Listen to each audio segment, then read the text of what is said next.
Salam, bugün tarixin dərinliklərinə səyahət edib Frank dövlətindən danışacağıq. Yəni, qüdrətli Roma imperiyasının süqutundan sonra yaranan və faktiki olaraq bugün tanıdığımız Avropanın bünövrəsini qoyan o güclü krallığın hekayəsindən. Gəlin elə bu sualdan başlayaq. Yəni, təsəvvür edin, dünyanın süper gücü olan bir imperiya çökür. Bəs sonra nə olur? Onun yerində nə yaranır? Qısa cavab, nəhəng bir boşluq. Və bu xaosun içindən də tamamilə yeni bir dünya, yeni qaydalar və yeni güclər yaranmağa başlayır.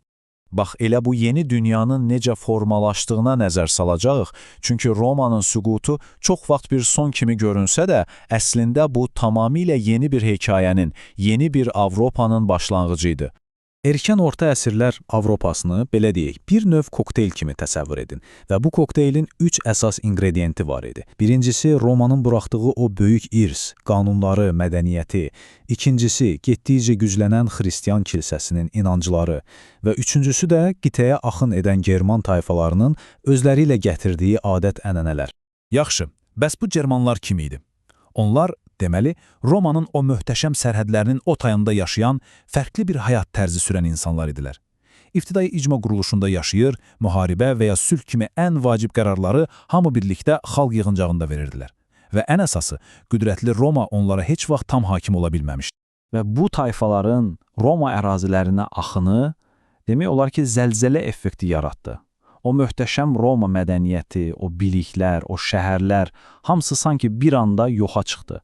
Avropa üçün tamamilə yeni, fərqli bir dövr başladı.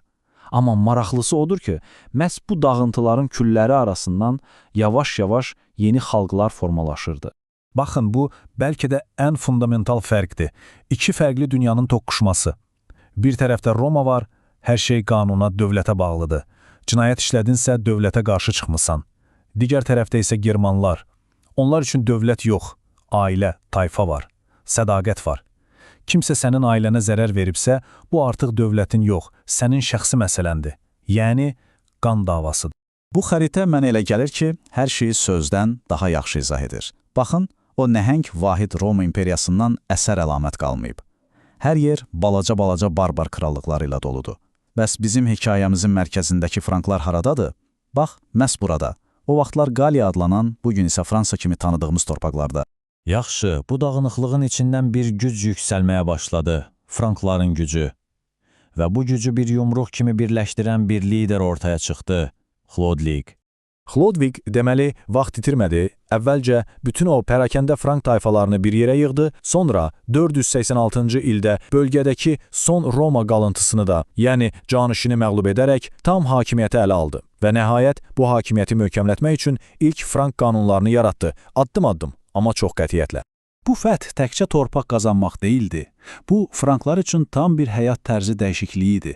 Dünənə qədər köçarı olan bu insanlar indi Romalılardan əkinçiliyi öyrənir, oturaq həyata keçirdilər. Torpaq artıq hamının yox, mənim oldu və işləri də artıq qullar yox, əsasən azad insanlar görürdü. Amma Chlodwigin ən böyük, ən strateji gedişi hələ qabaqda idi, xristianlığı qəbul etmək.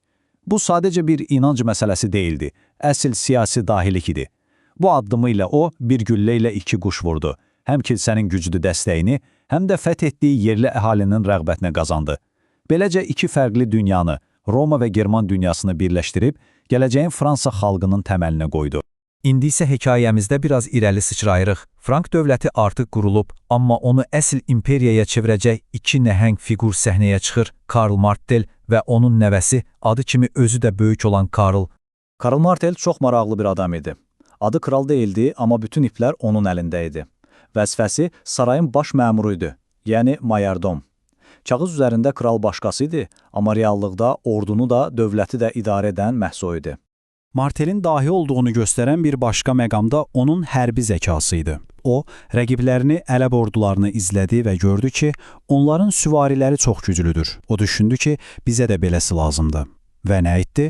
Frank ordusunu tamamilə yenidən qurdu. Zirihli, ağır süvarilər, yəni cəngavərlər yaratdı. Bu yeni gücün nəticəsi isə çox gözlətmədi. 732-ci il Poitiers döyüşü. Avropanın talehini dəyişən o məşhur döyüş. Martel bünövrəni qoydu, amma binanı ucaldan onun nəvəsi oldu. Elə bir nəvə ki, adı tarixə qızıl hərflərlə yazıldı. Böyük Karl, yəni Şarloman. Böyük Karlın hakimiyyəti demək olar ki, fasiləsiz müharibələrlə keçdi.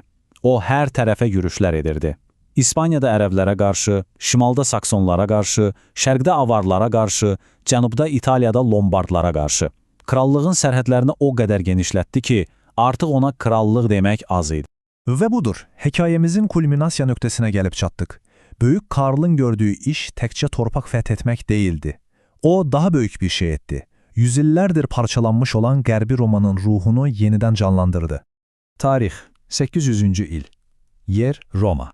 Bu anı yadda saxlayın. Çünki bu Avropanın gedişatını dəyişən bir andır.